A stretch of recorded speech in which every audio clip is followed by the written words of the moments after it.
ये है government model संस्कृति सीनियर सेकेंडरी स्कूल उपराखेड़ी। ये तो सुना था कि गांव के बच्चे शहर में पढ़ने जाते हैं, लेकिन शहर के बच्चे गांव में पढ़ने के लिए आते हैं। ये इसका उदाहरण है। और ये हजारों बच्चे इस स्कूल की छुट्टी हुई है, ये सारे बच्चे पैदल कॉलोनियों में जाएंगे और इन कॉलोनियों में एक भी सरकारी स्कूल नहीं है। शर्म की बात है कि इन कॉलोनियों के अंदर एक भी सरकारी स्कूल नहीं है। और इसी विधानसभा से पानीपत ग्रामीण विधानसभा का विधायक प्रदेश का शिक्षा मंत्री है। हजारों बच्चे कॉलोनियों के बच्चे पढ़ने के लिए स्कूल में आते हैं। इन कॉलोनियों में एक भी सरकारी स्कूल नहीं है। पैदल ही हाईवे क्रॉस करते हैं। वेस्ट रोड है, वेस्ट रोड पे चलते हुए 60-70 की हजार की आबादी पे एक भी सरकारी स्कूल नहीं है। और सारे बच्चे इस गांव के स्कूल में पढ़ने के लिए आते हैं और पैदल ही रोड क्रॉस करते हैं। मेरी हरियाणा सरकार से अपील है, इन कॉलोनियों के लिए भी कम से कम 3 से 4 सरकारी स्कूल अतिशीघ्र बनाने की घोषणा करें, ताकि इन बच्चों का, ये हजारों बच्चे देखना पैदल ही। और ये इतना वेस्ट रोड है, इतना वेस्ट रोड है, आप सहज अंदाजा लगा सकते हैं। ये पानीपत ग्रामीण की कॉलोनियों के बच्चे इस गांव के स्कूल में पढ़ने के लिए आते हैं।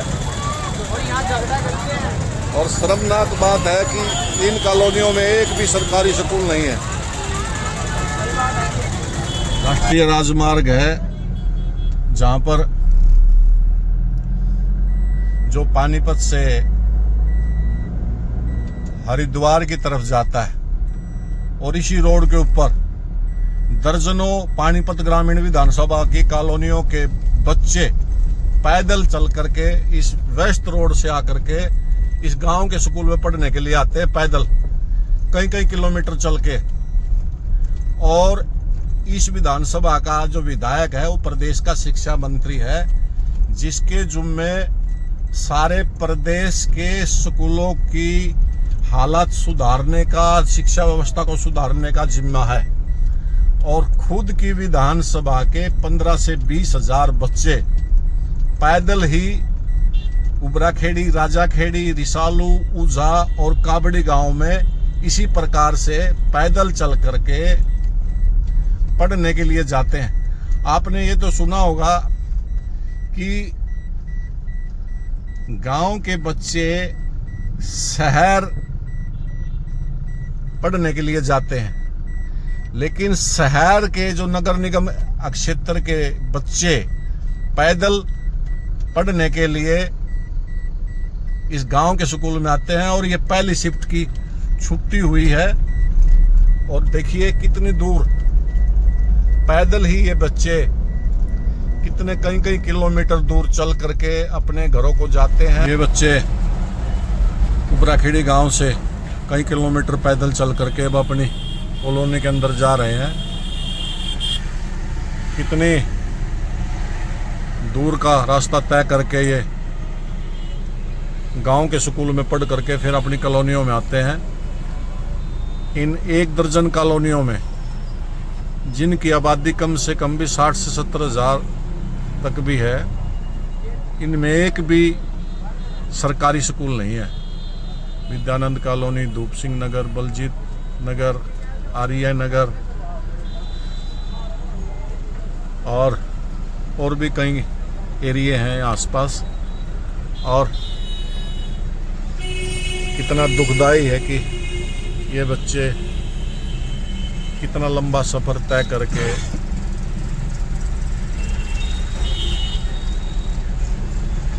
शिक्षा प्राप्त कर रहे हैं, कितना जोखिम उठा करके, कितना हैवी ट्रैफिक इस रोड पे चलता है। ये पानीपत से हरिद्वार को जाने वाला सनौली रोड है।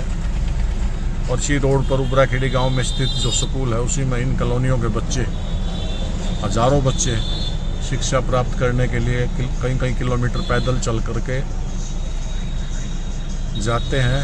और ये पहली शिफ्ट की छुट्टी हुई है। दूसरी शिफ्ट के इतने ही हजारों बच्चे फिर स्कूल में गए हैं और ये रोजाना का ही इन बच्चों का कष्ट का कार्य करना पड़ता है अपनी शिक्षा प्राप्त करने के लिए।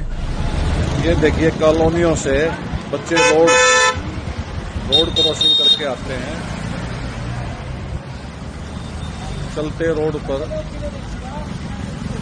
कोई भी बड़ी दुर्घटना घटित हो सकती है। ये बच्चे इन कॉलोनियों से पढ़ने के लिए स्कूल में आते हैं। तो पहली शिफ्ट के बच्चे जाना शुरू हो गए हैं। ये गरीब घरों के बच्चे हैं तो इनके लिए मजबूरी है सरकारी स्कूलों में पढ़ना और कई कई किलोमीटर का सफर तय करके ये बच्चे ये दूसरी शिफ्ट के बच्चे शुरू हो चुके हैं।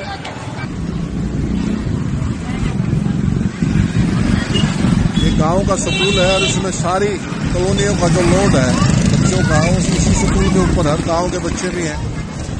तो ये दूसरी शिफ्ट के बच्चे हैं। ये देखिए कभी भी कितनी भी बड़ी दुर्घटना घटित हो सकती है। ये पहली शिफ्ट के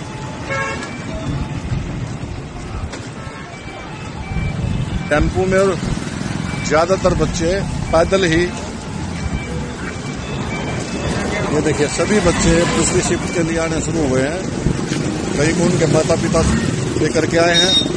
उनको इतना चलता रोड क्रॉस करना पड़ता। कितने छोटे छोटे बच्चे हैं, कितने छोटे छोटे बच्चे हैं, उनको रोड क्रॉस करना पड़ता है। कभी भी दुर्घटना घटित हो सकती है। पहली शिफ्ट की छुट्टी होने को है, कुछ बच्चे निकलने शुरू हो गए हैं और दूसरी शिफ्ट वाले बच्चे स्कूल के अंदर एंटर कर रहे हैं। और ये देखिए कितना रोड क्रॉसिंग करनी पड़ती है। ये नेशनल हाईवे है जो कि हरिद्वार पानीपत से हरिद्वार जाता है। कितना जोखिम उठा करके कॉलोनियों के बच्चे इस गांव के स्कूल में आते हैं।